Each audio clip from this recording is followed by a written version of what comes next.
అంగన్వాడీ వర్కర్ల చలో విజయవాడ ధర్నా కార్యక్రమాన్ని పోలీసులు భగ్నం చేశారు.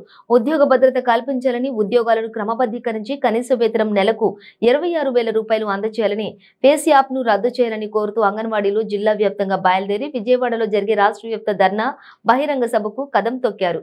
అంగన్వాడీలు చేపట్టే చలో విజయవాడ కార్యక్రమాన్ని ముందుగానే పసిగట్టిన పోలీసు వర్గాలు ముందస్తు నిర్బంధాలకు పూనుకున్నారు. ఈ క్రమంలోనే పోలీసులు అంగన్వాడీలు కదలికలపైన, యూనియన్ నాయకులపైన నిఘా పెట్టారు. ఈ నేపథ్యంలోనే ఆదివారం నుండి అంగన్వాడీ కార్యకర్తలకు ధర్నాలకు అనుమతి లేదని తెలుపుతూ ఇళ్లకు వెళ్లి నోటీసులు కూడా అందజేశారు.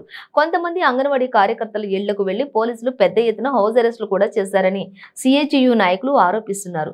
ప్రజాస్వామ్యంలో అధికార ప్రభుత్వానికే తమ న్యాయమైన కోరికలను తెలుపుకునేందుకు కూడా అనుమతి లేదని తెలుపుతూ అంగన్వాడీలు పోలీస్ స్టేషన్లలో ప్రభుత్వ విధానాల పట్ల, పోలీసులు తీరు పట్ల తీవ్ర నిరసనను తెలుపుతూ నినాదాలు చేశారు.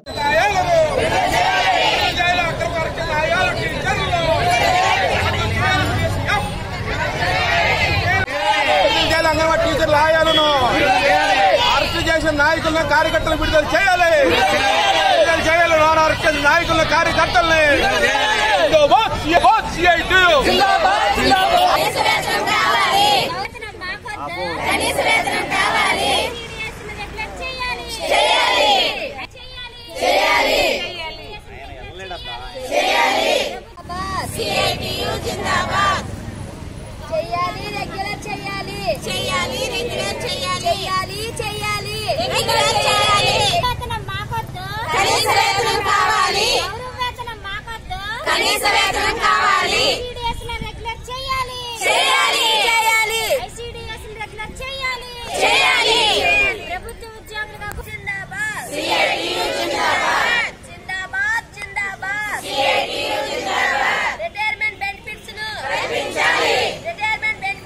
కల్పించాలి.